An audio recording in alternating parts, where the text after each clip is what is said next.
should be conscience-smitten. Boris threw the book at EU Bawling out as it triggered vaccine chaotic. Eastern Europe, facing coronavirus pandemic surge, also battles vaccine hesitancy. Europe was one of the first regions in the world to deploy coronavirus vaccines, yet parts of the continent are seeing a resurgence in cases, with some countries experiencing their highest infection levels of the pandemic. More than 1,000 coronavirus-related deaths are being recorded in Russia each day, a startling number, said Elizabeth King, a professor at the University of Michigan's School of Public Health whose research focuses on Russia and Eastern Europe. Vaccine hesitancy in the region can be attributed to distrust in the government and in the vaccines themselves, King said. Misinformation is spreading as fast as the virus, she said. Giving an address to the Lord Mayor's banquet, the Prime Minister attacked those countries which had failed to look out for allies over the past 18 months. While not directly naming the EU, he criticised those which had attempted to block vaccine exports at the start of the year. In January, Brussels threatened to withhold jabs earmarked for the UK in order to boost the number of doses for its own vaccination programme. Mr. Johnson attacked the bloc as he said a collective sense of embarrassment about the actions of some countries during the pandemic has helped lead to more progress at the COP26 climate change summit in Glasgow over the past 2 weeks. He said, "If Glasgow has been on the whole a success, if we have made important progress, then it is worth pausing and asking ourselves why. Perhaps we were also helped in Glasgow by a collective sense of embarrassment at the way internationalism failed us during COVID. The squabbles about PPE, the crazy decisions of some countries, naming no names, to try to stop the export of vaccines to others, something we were victims of at the start of this year."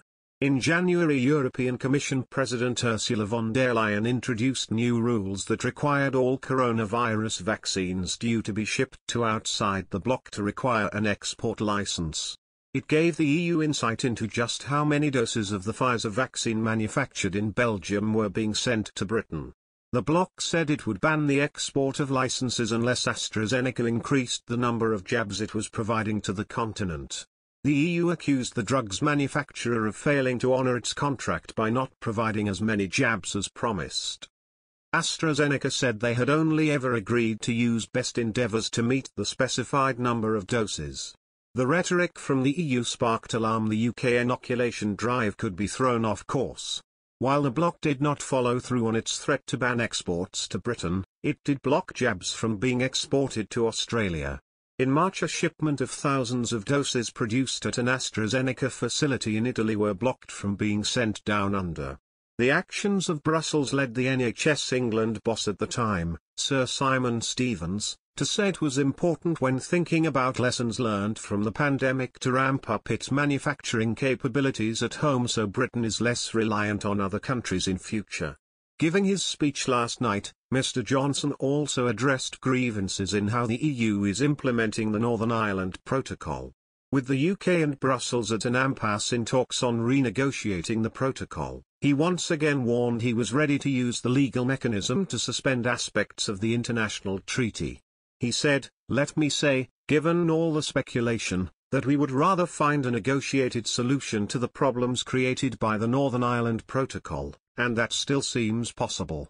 But if we do invoke Article 16, which by the way is a perfectly legitimate part of that protocol, we will do so reasonably and appropriately. Because, we believe it is the only way left to protect the territorial integrity of our country, and meet our obligations to the people of Northern Ireland under the Belfast, Good Friday, Agreement." Lord Frost is still locked in talks with his EU counterpart in a bid to find a breakthrough in discussions. He is expected to make a decision by the end of the month on whether to trigger Article 16 of the month on whether